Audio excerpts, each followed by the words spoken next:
E aí pessoal, tudo bem com vocês? Aqui quem fala é o Felipe, conhecido como L1, como vocês preferirem. Hoje, diretamente do Parque Iguaçu, finalizei quase agora o passeio pelas cataratas, inclusive um passeio sensacional. Não me segurei, passei pela lojinha de souvenirs e acabei comprando um chapéuzinho aqui de guia.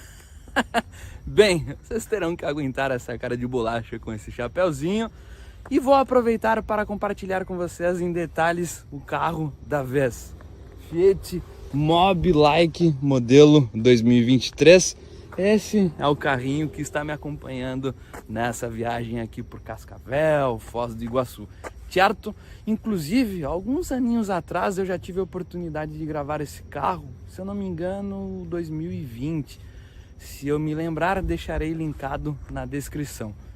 Certo, então vamos lá. Como eu sempre começo pontuando, design é algo subjetivo, tem gente que curte, tem gente que não curte tanto assim. Eu particularmente acho o design do Mobi bem simpático e confesso que até um dos mais bonitos aí dessa categoria de compacto. Começando aqui pela dianteira, vocês podem ver que esse logo, na minha opinião, foi uma evolução e que ficou mais bonito, mais sóbrio, estiloso. Aqui tem a gravatinha, que é uma bandeira da Itália, tem essa grade mais pontuada, tem essa capa para o farol de neblina, essa grade inferior com um pequeno ressalto, um bumpzinho, farol com parábola simples, lâmpada halógena, um ângulo de ataque de 24 graus.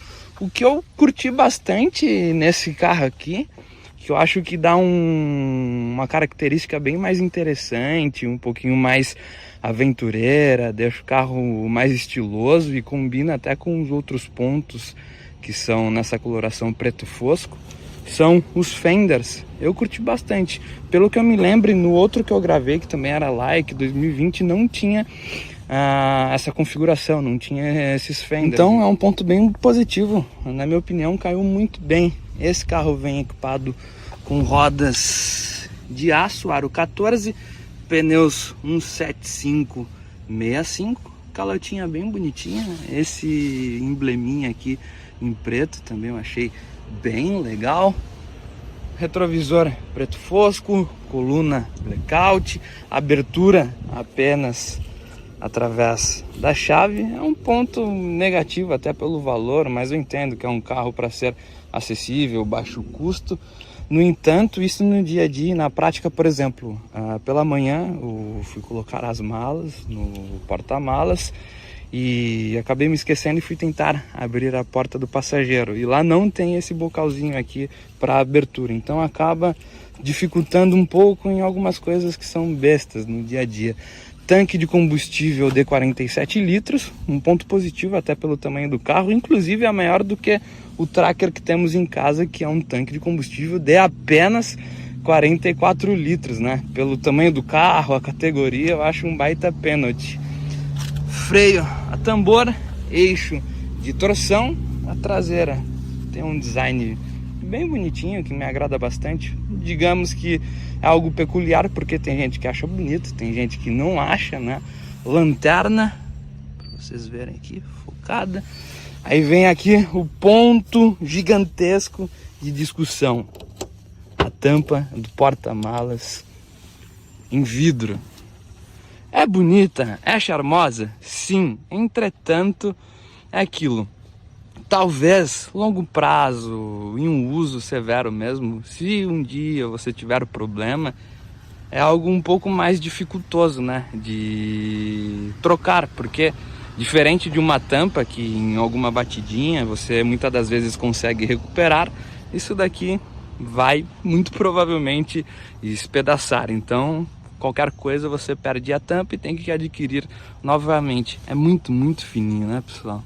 Olhem só, dá até medo, confesso, de fechar com uma certa brutalidade, tem que ter aquela calma. Por outro lado aqui, ó, muito provavelmente os amortecedores para elevação dessa tampa você terá aí por um longo prazo, porque como não tem um peso significativo, é bem de boa, não vai se deteriorar com uma certa facilidade. Porta-malas de 200 litros, inclusive Eu dei uma apertadinha aqui, temos 2 malas, uma média, uma pequena e 2 mochilas. Coube muito bem, caberia mais alguma coisinha aqui, um travesseiro bem apertadinho. Temos o brake light, fechadura, não tem sensor de ré, caberia muito bem aqui, olha lá, fechado, certo? Brake light, tem espaço para anteninha. Vamos ver espaço traseiro. Acabamento da porta no padrão que todos nós já conhecemos, não tem como exigir muito. Vejam só, pessoal, que legal. Passeio panorâmico pelas cataratas e helicóptero. É um passeio que deva ser muito insano, é bem legal mesmo. Então, ó, a abertura do vidro traseiro através da manivela, caixa de alto-falantes, um pequeno porta-objeto barra puxador, cinto de 3 pontos para todos os ocupantes, apoio de cabeça para todos os ocupantes. Vejam só, eu curto bastante esse design, essa padronagem do banco, mais sóbria, em tons de preto, cinza. É algo que, na minha opinião, envelhece super bem. Banco dianteiro regulado para mim, não reparem a bagunça. Eu meço 1,75, 1,76. Gosto de dirigir bem próximo ao volante e essa é a distância. Não chega a encostar, mas também não é algo tão espaçoso. É aquilo que eu sempre comento, você tem que observar a categoria, né? É um carro que, para ir de maneira confortável, 2 pessoas, ou no máximo 3, 4, aí dependendo da estatura. Porta-copos e porta-objetos traseiro. Vamos ver aqui a distância. Deixa eu tentar mostrar. Aí, ó. 2, 3 dedos do teto. Bancos dianteiros inteiriços. Não tem a parte aqui do encosto de cabeça. Vamos agora ao cockpit. Mesmo padrão de acabamento. Um plástico aqui até, eu lembro que da outra vez era mais evidente. Agora eu acho que eles diminuíram um pouco aqui essas ranhuras, que eu até brinquei que parecia muito um grafiato por conta dessas ranhuras mais profundas, né? O pessoal pega a massa e vem com a espátula aqui. Mas brincadeiras à parte, porta-objetos barra porta-revistas, tem um porta-copos, caixa de alto-falantes, elétricos, regulagem do retrovisor de forma manual, aqui os bancos dianteiros na mesma padronagem, regulagem convencional. Deixa eu agora mostrar o painel. Vejam, acho o painel bonitinho, deu uma melhorada, uma atualizada comparado com aquele que eu gravei da última vez. Esse emblema preto eu acho muito bonito. Uma coisa legal, que para quem é proprietário já tem esse espaço aqui que basicamente cabe perfeitamente um multimídia 2DIN. Confesso, se eu fosse proprietário eu colocaria aqui esse multimídia 2DIN para aproveitar de um espelhamento Apple CarPlay, Android Auto. E mais uma coisa, ele tem trava elétrica. Por mais que não tenha o controle, ao você girar a chave, basicamente abrem as 4 portas. Certo? Uma coisa muito positiva nesse carro, ar-condicionado. O ar-condicionado gela muito bem e muito rápido. Ainda mais observando que a cabine, o habitáculo do carro tem um tamanho pequeno, reduzido. Então, ó, ligou, em poucos segundos ele está gelando muito bem. Tomadinha 12 volts com mais 2 porta-copos. Uma coisa que eu não curto tanto nos carros da Fiat é isso aqui, o trambulador muito longo, ele é meio bobão procurando as marchas, bem diferente quando comparado, por exemplo, com o HB20, com um Volkswagen Gol, Polo. Então eu acho que eles poderiam melhorar um pouquinho nesse ponto. Deixa eu agora mostrar, pegar a chave aqui. Tem entrada ali também para Twitter. Mostrar aqui para vocês o painel. Tem essa parte plástica, essa capa protetora em plástico.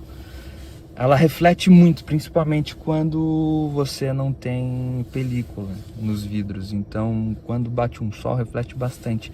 Mas, comparado com aquele que eu testei, pelo que eu pude perceber, teve uma leve melhora nesse ponto. Então, aqui no centro temos um computador de bordo monocromático. Tem a opção aqui do Trip, que basicamente você consegue fazer a configuração, setar o odômetro parcial. Também tem aqui as configurações do menu, que você consegue fazer algumas alterações, visualizar algumas informações.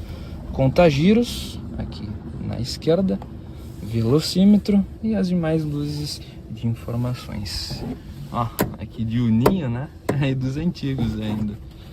Espelhinho para os dois lados e não tem alça de teto e nenhuma luz central. Bem, aqui no cofre da fera temos o motor já muito bem conhecido Fire 4 cilindros 1.0 aspirado, que quando abastecido no etanol rende 74 cavalos e 9,7 quilinhos de torque, enquanto na gasolina por volta aí de 71 cavalos e 9,4 quilos de torque. Se estiver equivocado, deixarei aí na tela, certo? Um lado bom desse motor é o seguinte, que ele já é um projeto bem antigo, então basicamente você encontrará com muita facilidade peças e mão de obra qualificada e acessível. Então nesse ponto é sensacional, não tem muito segredo. Até um ponto que muitas das vezes eu acho mais acessível e mais fácil de se manter quando comparado com o Firefly, né, que é o 3 cilindros 1.0, mesmo sendo um pouquinho mais letárgico. Como eu sempre comento, se você não precisa de espaço interno, a melhor opção é o compacto aqui. Baita facilidade para usar no dia a dia, estacionar o carro, manobrar, passar em ruas apertadas. Entretanto, se você necessita de um pouquinho mais de espaço, aí não tem muito por onde fugir. E se você quer ficar na marca, é o Fiat Argo. Aquilo que eu sempre costumo bater na tecla, pontuar e deixar em letras garrafais, que quando você basicamente tenta opinar sobre um produto desse, compartilhar a sua experiência do lado de consumidor, eu sempre tento comparar e observar a categoria, os concorrentes, o valor, até porque não faria sentido algum eu tentar comparar esse carro com talvez um Polo Highline 1.0 Turbo, um Polo GTS, um Onix Plus 1.0 Turbo, então não faz muito sentido. Bem, pessoal, eu gosto da categoria e da ideia da concepção desse carro. Eu acho que para quem tem a ideia de utilizar no dia a dia, fazer algumas viagens, seja mais longas ou até mesmo menores, cai muito bem, mas é claro que você tem que ter ciência da motorização, da cavalaria do carro. Um lado bom de ser ainda 4 cilindros é que basicamente esse motor Fire você encontra peças e mão de obra de uma forma bem acessível, sem preocupação alguma. Eu acho que se sai até melhor quando comparado com o Firefly 1.0 de 3 cilindros, porque a quantidade e os anos nas costas que já tem, a quantidade de peças também que esse motor já tem no mercado é algo fora do normal. Então isso deve ser levado em consideração.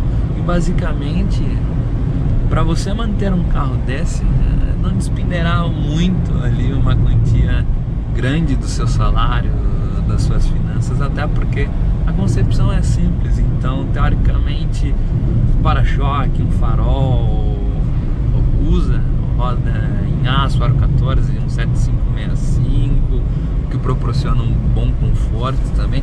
Eu acho que o grande calcanhar de Aquiles desse carro seja a tampa do porta-malas, principalmente por ser de vidro. Então, reposição deve ter já no mercado, porque aquilo, qualquer acidente, incidente, batidinha, essa tampa deve despedaçar com uma certa facilidade. Não deve ser difícil encontrar relatos como esse.